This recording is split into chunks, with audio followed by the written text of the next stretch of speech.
Grimble by Clement Freud. Thursday. Grimble never slept very well. Before he learnt to read, he used to lie in bed and twist a piece of soft material round his fingers and make shapes with it. When he started to read, he used to wait till it got light, and when he was given a torch for Christmas and woke up in the night, he lit his torch and read under the bedclothes. He liked thick books about battles and wars best. Grimble was going to write a book himself when he grew up, and it would be all about how children spent too much time in bed, and it was a great waste to go to sleep when you could read about Hannibal and Caesar fought, or that tanks don't have a steering wheel but brakes on each side, so if you want to go to the left you pull the left brake and the right side of the tank overtakes when you turn. When the clock pointed to 8 o'clock on Thursday morning, Grimble had hardly slept at all and was feeling disgruntled, which means something between all right and angry. When his parents were home, he'd once come into their bedroom and said, "I'm not very well," and his father had said, "You're definitely disgruntled and must stay at home."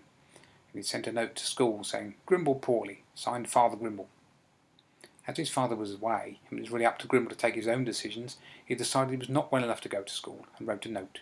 Quite a short note, neatly written, and said, "It's my opinion that Grimble is not well enough to go to school."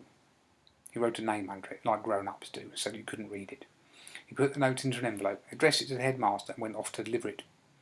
When he arrived at the gates of the school, the master was calling out the names, and had got to glum and grey. "Grimble," he called out. "Absent, sir," said Grimble, waving the letter. But the master took no notice, went on reading the names, closed the book, and went into school. So Grimble put the envelope in his pocket and stayed at school. He thought it was most unfair.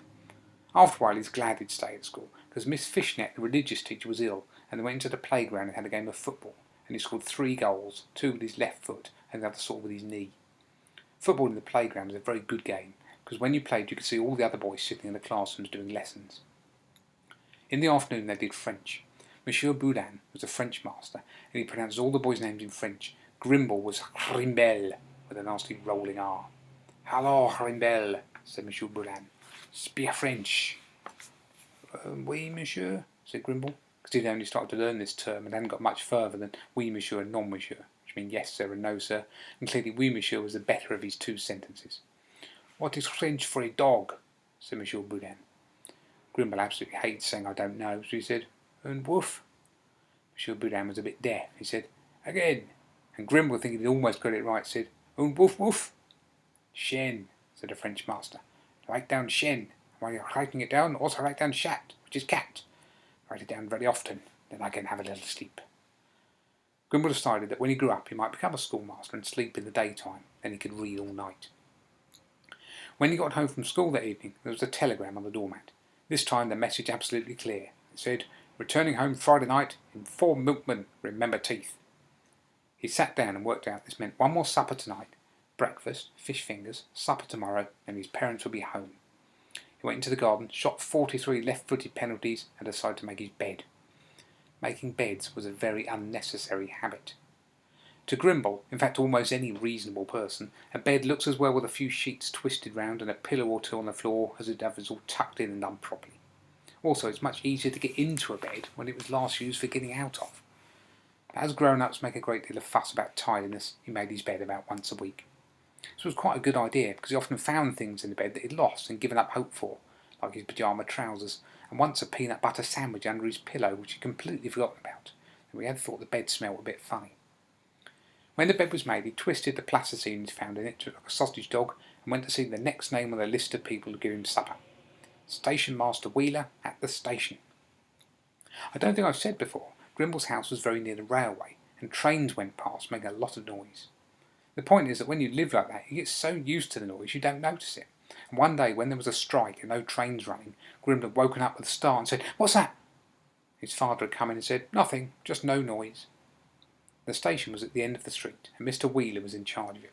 There were 2 little shops on the station, one selling newspapers and the other things to eat, like old sausage rolls and sandwiches wrapped in bits of paper, as if no one expected anyone to unwrap them.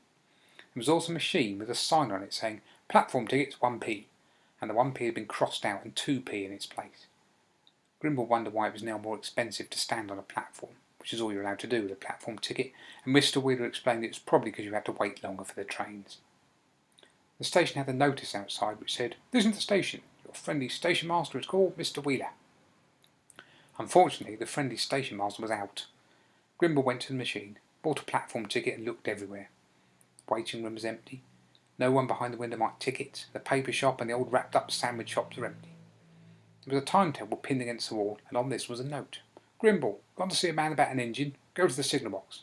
P.S. Welcome. The signal box was at the end of the platform and full of levers, so the signalman could pull a lever and the train turned left or right or went straight on, depending on where they were meant to go. In the corner of the signal box was a metal box full of food and a gas ring and a saucepan. The box marked food had a padlock, and in the keyhole of the padlock a message saying, "Key is under the box." Grimble felt it was silly to hide the key in so obvious a place and then leave a note so anyone could find it, but then the station was a very small station. Mr. Wheeler probably not a very clever man, or he'd have got a really big station like Birmingham.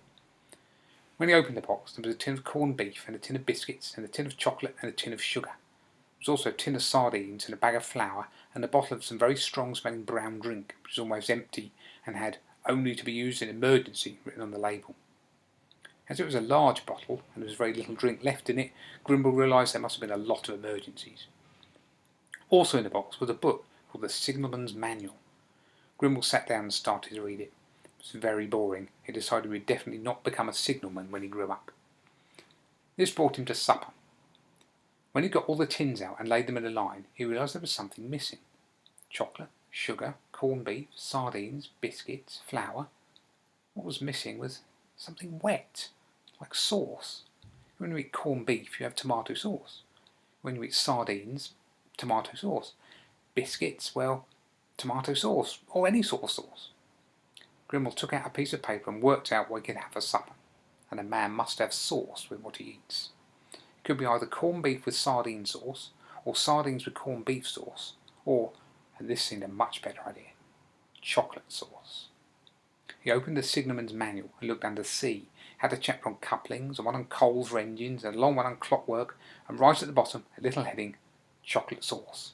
He really was very lucky.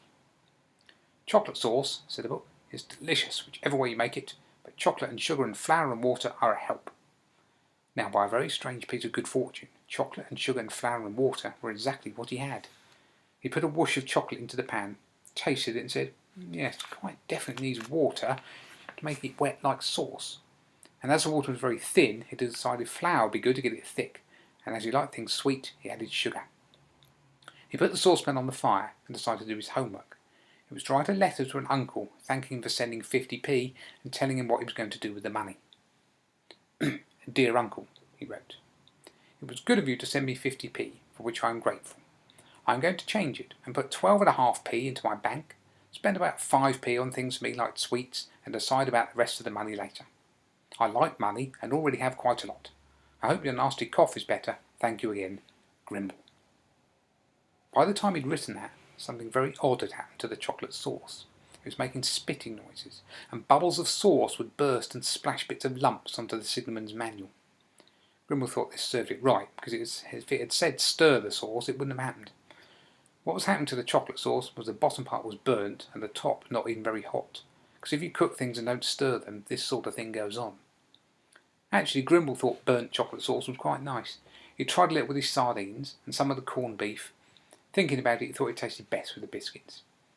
As there were a lot of washing up and wiping up to do, he remembered he'd promised his parents always to be in bed in good time, and as this was a good time, he went home.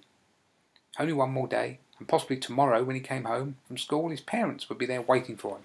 It might even be his birthday.